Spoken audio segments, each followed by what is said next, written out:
in this market, your house might be worth a fortune. But if you haven't touched your legal paperwork since the 90s, then you might be sitting on, I don't know, ticking time bomb instead of a nest egg.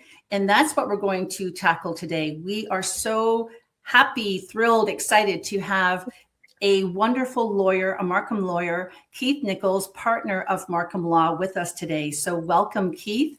And we are going to dive into several things: succession plan, real estate law, et cetera, et cetera. So why don't we start with you telling us how is it you have taken over Markham Law? Your dad is still with you, but how did that succession planning roll out actually?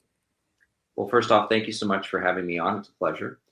The story of me becoming the succession plan to my father's law firm actually started with me never wanting to become a lawyer and fighting against that my entire life. But my father obviously knew better, which ultimately led to me going to law school, to me graduating, starting and working at a different firm, because my father told me to stay as far away from him as possible, until we both connected one day where I needed a job and he needed another lawyer. And we both sort of looked at each other and went, okay, let's see how this goes. And after that, we worked together for a couple of years before we sat down and seriously talked about succession planning. But that's been over 10 years since, and things are going well. So I am effectively a walking, talking succession plan, a successful succession plan, I should add. So that's so interesting that you weren't, how do you say that, Carolina? You weren't in the cards, so to speak. Like your dad just kind of like, okay, let's try this out. And I love that you took the time to work for someone else first, right? Because you don't know what you don't know in what to appreciate in working in a family business, in what to be cautious when working in a family business. And I love the fact that you were able to realize your dad's dream of seeing you a lawyer. My father was a doctor and he tried to push us to do the same, but my brother became a lawyer and I don't know, it changes by the day. So brilliant. I'm so happy to hear a successful succession story. But what I'm excited about is that your dad, and I told you that when you and I first were introduced, because Keith is now becoming one of our subject matter experts for PWT Prime Living and of course PWT Global. And I was telling you that I first met your dad when I was first starting out, like into entrepreneurship. Like, should I do it? Should I not? And you know, I had to restructure things, and somebody referred me to your dad, and I came to see him, and it was about 10, 15 years ago. And I kept kind of like apologizing because, you know, it's another story and you got to be this old to hear it. Anyways, I kept apologizing and your dad was so sweet. He's like, no, you did the right thing. Don't feel bad about starting your business on your credit card. Many people have. You're not the first. You're not the last. He was like the first person that did not make me feel ashamed of how I funded my business at the beginning. So kudos to that. Happy that we're continuing the legacy here today. So Renee, back to you. So Keith, what has been the most surprising thing about working with your dad, good or bad? The most surprising thing has honestly been how well we work together. I think that came as a surprise to both of us. As I said, we're both cautious at the beginning working together. There is a certain air about having the boss's son in the office and he's walking around and, you know, everybody is sort of whispering out loud, well, when are you going to take over? Because there is that expectation. And behind the scenes, my father and I were talking about if I was even interested in taking over. But we got along so well from a partnership perspective. We have very similar business philosophies. I credit him with teaching me so much about business and how he ran his practice and what differentiated him from other lawyers in the field. And I just felt that we carry the same philosophy when it came to operating a business, which is why we were able to work together so well. We have never had any partner disputes. We've never had any disagreements. Actually, sorry, that's not true. We've had disagreements, but it was never any spectacular blow-ups or anything like that. We've always been on the same page. We've always had the same goal. So what would be some of the hurdles that you see, common hurdles that your older clients have as they transition from maybe the family home into their right-sized home? Yeah, so my father's been a lawyer for over 40 years. He's had a lot of clients that have been with him for that whole time. And as a result, a lot of them are of a similar age. And so we've been with them, I say we, mostly him, have been with them over the progression of their lifetime, buying their first home, having their first family, their first child, selling that first home, and eventually getting to the point where now many of them are looking at retirement. Many of them are looking at right sizing, moving out of their long-term family home, moving into the new home. You know, what are some of the hurdles that I think they faced, or the common issues that I see people running into is a lot of the clients get very comfortable with their current arrangements, whether it's living arrangements, whether it's career, and change is hard. And so just having a professional advisor, not necessarily a lawyer, but somebody there to give them guidance along the way, somebody to act as a sounding board and say, hey, I'm thinking about this. Is this the right thing to do? A lot of people don't necessarily have that, simply because they haven't thought about it. And so, or even if you have it, it's always good to get that arm's length, clear view perspective. Because sometimes your family out of love will either send you or follow you into a cliff, right? So it is always good, especially when it comes to real estate, which is like, for most people, it is their biggest asset that they have. Or they shoot you down. You have a good idea and they shoot you down before you even get half of it out of your mouth. But I mean, it's funny. I've been surprised as to how many people will call me up and ask me for just general advice, not necessarily legal advice. Mm-hmm. Keith, I'm thinking about selling the home. What do you think about this? I mean, that type of question has layers to it. It has implications that stretch beyond signing an agreement. Where's so your that's interesting. Can we dig a little deeper on that? Like, what are they wanting from you with that specific question? Because that's very interesting. I think they're looking for a candid, independent set of advice or opinion, rather, because their kids will have one opinion, mm-hmm. and their financial advisor will have a different opinion if they have a financial advisor. And I think that just having built trust with our clientele over a long period of time, people feel comfortable to pick up the phone and just say, look, I need 10 minutes to just bounce something off you. This is a big life decision.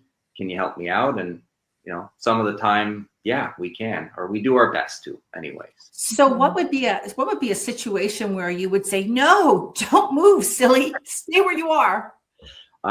Generally a situation where it involves somebody taking on more debt, especially later on in life. You should, again, in a perfect world, we don't live in a perfect world, but in a perfect world, by that point in your life, hopefully you've paid down most, if not all of the debt. And sometimes people will get the idea of, I want to upsize. I want to move into a bigger house. I've had my eyes set on this cottage property or whatever the case is. Yeah. Overstretch themselves. And then all of a sudden they're overstretched financially, and it's going, so in response to that, I say, well, look, do you really want to live out these golden years having that financial stress hanging over you? And then I'll leave it up to them. Yeah, also with investment properties, I can see that. Do you want to spend years as a landlord, right? Or what, especially with, although we're now seeing a lot more of the reality of the Airbnb trend, right? But so many people jumped onto that Airbnb bandwagon, not realizing the work is work, right? It's not a passive investment that you just collect, dividends on. I want to ask you a question about the demographic, right? So your dad started and grew this practice, and most of the people he served are his contemporaries, right? His peers. Now you're coming in serving the existing book of business, plus new, of course, but the existing book of business. So you are dealing with Gen Xers, perhaps boomers. What are some of the things that you're seeing with fresh eyes as to challenges of the world changing around them, like, with technology, signing documents online, something as simple as that, right? Or e-transfers. We, Renee and I, in the group that we volunteer, we see something as simple as sending a transfer can, be a difficult challenge for people that are not used to it. Yeah, what do you do for them? Sorry. Yeah, technology is definitely a big thing. All industries are moving in one direction, which is more technology somehow equates to everything being better. I think I would disagree with that, but that's the direction that I think we're headed in, at least currently. So with the evolving technologies that are being incorporated into the legal practice, when somebody comes in and says, I need assistance with purchasing a home. It used to be, and Renee, you probably can speak to this a bit better than I can. You'd drive over to their home, you'd go through the agreement with them, they'd sign the agreement, and then you'd go back and you'd submit that to the other side. Now everything is electronic. So certainly there's some hurdles from a technological standpoint. I also think that just everything has become more complex. It doesn't matter what we're doing. Estate planning is more complex. You've got somebody with more assets. So rather than setting up what I'll call a simple estate plan of I leave everything to my spouse, alternately my kids, you're now dealing with a significant amount of wealth, especially in the 55 age plus, one possibly. They're the only people with money right now. That's exactly it. And so their estate planning has become more complex because now they're questioning, how do I assist my children? How do I assist the next generation now, as opposed to 30 years from now? What does solving that problem look like? And so that involves possibly making advanced inheritance or gifts. There's potential tax consequences that we need to be aware of when structuring those types of plans. So estate planning is more complex. Real estate transactions are more complex. Just everything is more complicated. And that's why, we say that technology is here to help. And in a lot of ways it has, but in a lot of ways it's made things more complicated. It's interesting. I would agree with you that it seems like since COVID, the last 5 years, every single real estate deal has a weird surprise to it. It says, where did this come from? Why is this happening? It's very strange. And I'm sure you can vouch for that, Keith, how it's just coming out of the woodwork, these kinds of surprises. Yeah, I love. Sorry, I love. You're Go ahead. The way my father used to describe real estate transactions is, the client would come in, you'd have a coffee, you'd sit there and shoot the breeze for 30 minutes or so, you'd sign a couple documents, and then you bought a house. Now we're scrambling last minute because we're dealing with banks who are delayed and behind on things and getting us financing paperwork. And so everybody's stressed. Everything is coming down to the wire.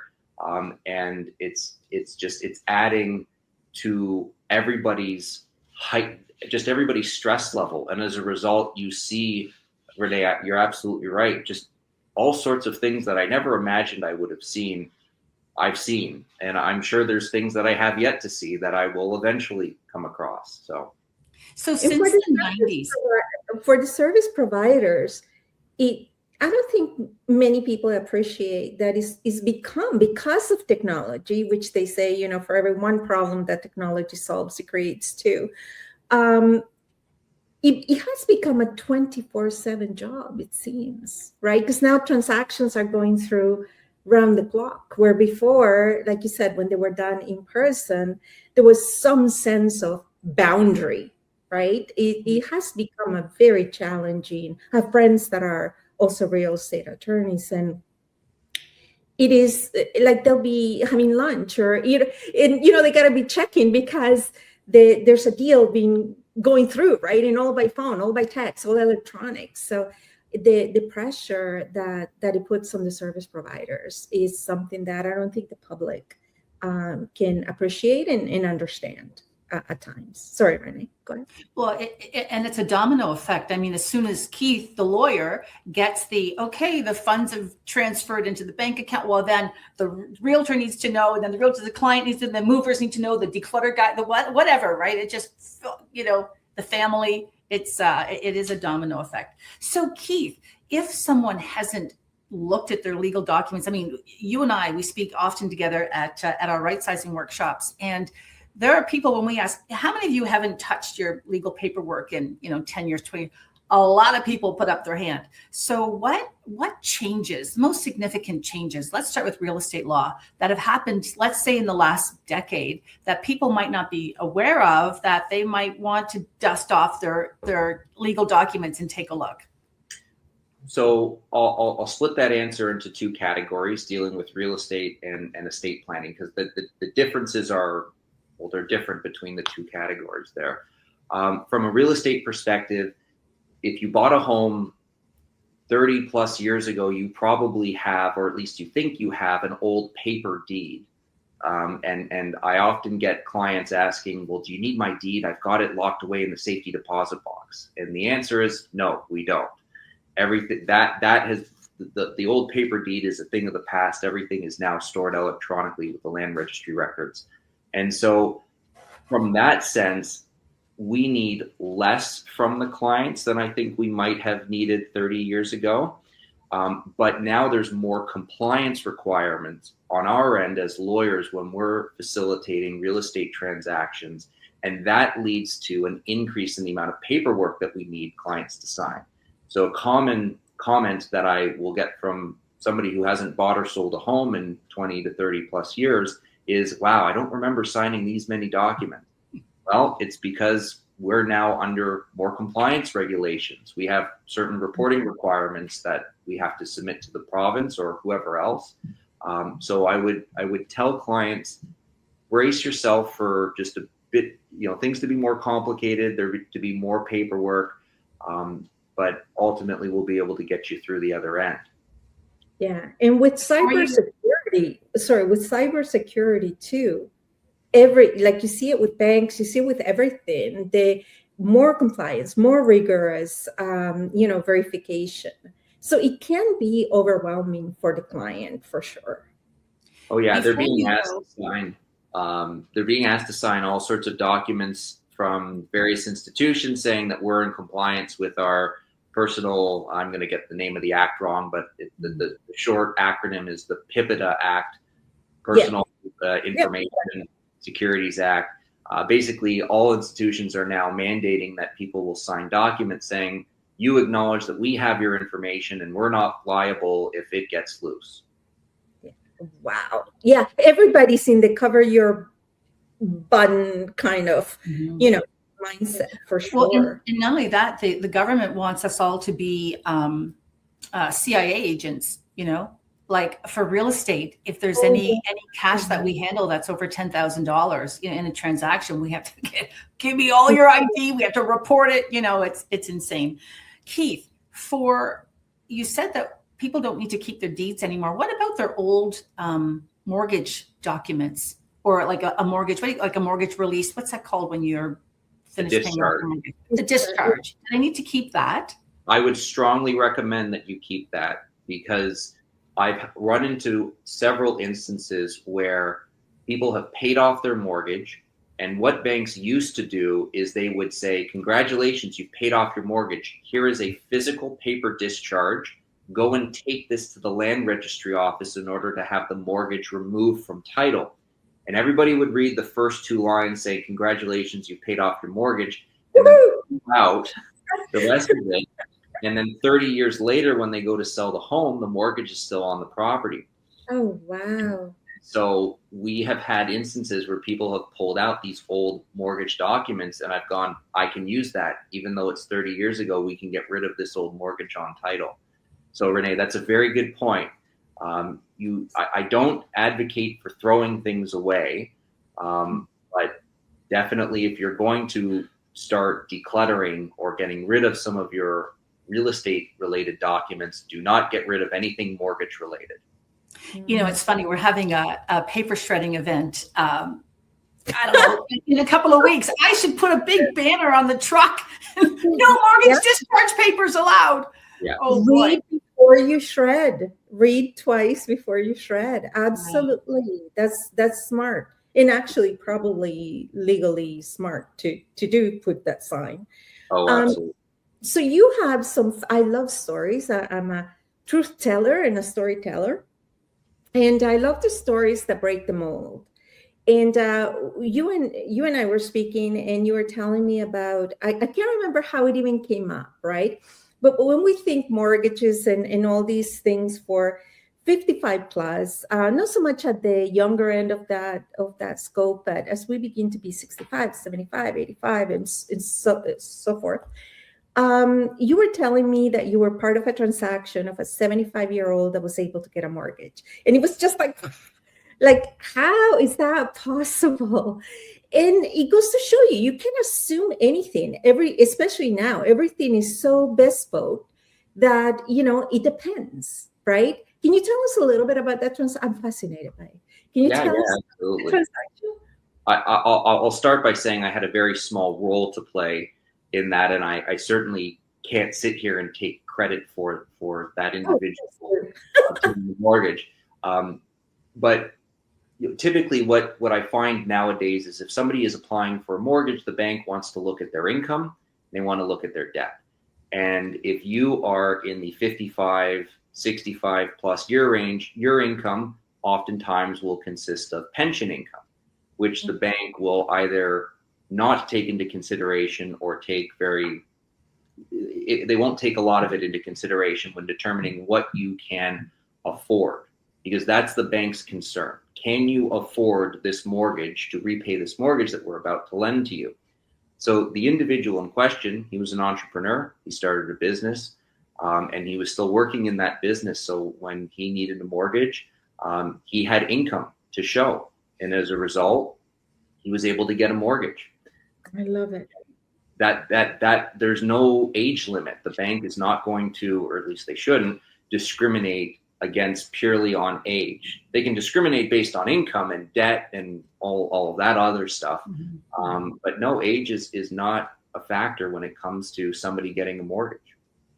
And actually, age is not a factor when it comes to many things, especially now, right? When it comes to a myriad of things. So I love when, I hear of people getting their PhD in their 60s or, doing like this incredible, I mean, most of the world is ruled by people over 70 and change, which I think is brilliant because we should not discharge the wisdom that Gen X and Boomers especially bring to the equation. And having people like you, Keith, that are providing that bridge, right? Like you're bringing the new technology, the new way to do business to a community, because you guys are on Main Street, pillars of the community that are able to really be that bridge between the new and the new. Because now being over 55 is the new. That's how we are in Filter, probably in our prime. Mm-hmm, mm-hmm. That's so true. And I know from firsthand experience how wonderfully you can take, Keith, a complex idea and break it into very simple terminology, and you're very good at that. So we get a lot of positive feedback from the clients that we send you. So here's a question, because I'm curious, for families that work with the same, okay, so let's say the grandchildren of your dad's clients want to buy a house, and is there a competitive advantage for a family to use the same law firm that their grandfather or their father used? I can see it going both ways. I mean, I'll start by admitting my bias that if the grandchild of a client of ours asked for legal help, I would be more than happy to help them. And I'd say, yes, you should come to us and you should use our services because we will do a good job for you. The other end of that, and I have been on the receiving end of these comments, not on the receiving end of these actions, but somebody calling and saying, my father's recommended I go with their lawyer, and not to sound ageist here, but their lawyer is in their 70s or their 80s. And, I don't know that I feel comfortable with this person because I can't relate to them. Yeah, they may retire any moment, right? And so I don't think that there's a blanket right or wrong answer to the question that you posed, Renee. I think it's a matter of comfort. And so is there some competitive advantage to having the children, the grandchildren, the descendants of a client continue to stay with their lawyer? I certainly think from a trust perspective, there is, because if that lawyer has been servicing that family for years and decades, then clearly they've been doing so on a basis of trust. This family trusts this individual. But at some point, the descendants may decide, you know what, I'm going to go with somebody more my style, more my contemporaries. Sure. Is it helpful that you may know some skeletons in the closet, some family skeletons in the closet that might, add some context to your conversations and advice? That was a family secret. I mean, helpful to who? So True. I think that's, certainly it provides context to the conversations that we'd be having with our clients of, well, I remember when your father told me this and now you're trying to do that. And I don't know that that's a great idea. Yeah. That I could see being helpful to the child or the grandchild. Other times there might be oversharing of information by the parent when the child was young and maybe not quite as mature, and that could tarnish the character of the person. So it depends. Yeah. Well, we're so proud of institutions or businesses, organizations, firms like yours. I know here in town, actually, I have friends of mine, the Hunters are also father and son, on Main Street, the dental practice. So to see that still that spirit of, of a town, right? Of connection, of community is absolutely brilliant. So Keith, we'll have you back time and time again because we have questions. And I am going to have to land this episode, Renee. So I think, was there any last question that you had for Keith, Renee? I had one last question, and maybe Keith and Carolina, you'll want to hear this. Keith, maybe you can give a short answer, and that is, what is the very first legal move someone should make before they put their house on the market? The legal move? Did you like that pun? Yeah. Talk with your family, talk with your professional advisors, and talk with your spouse, talk with your kids. You need a team to sell your home, to buy a home. You need a team of individuals, and so go find your team. That would be the first thing that I would tell people to do before they step into the market in any way, shape, or form. Go find a team of professional advisors. Yeah, I would agree with that. And just to wrap that up, that would be right. Your lawyer, your accountant, your financial advisor, obviously your realtor, and your any organizing support that you need in terms of clutter and that kind of thing. But yeah, you're right. It definitely takes a team. All right. You're Thank my strategist, so I'll wiggle myself there into the team. Anyways, thank you everybody for joining us today. Brilliant episode. The thoughts are calculating. And on exiting our episode, I do welcome Keith as one of our presenters and sponsor of our upcoming live event in September 12th, alongside with all of the digital work that we do. But Keith will be there in person. And we look forward to it. Remember to subscribe, sign up to our groups and newsletters and all that good stuff. So thank you, everybody. And until next time, we'll put Keith and all of our contact information in the description. So thank you. Until next time. Thank you, Keith. Thanks, Renee. you. Bye.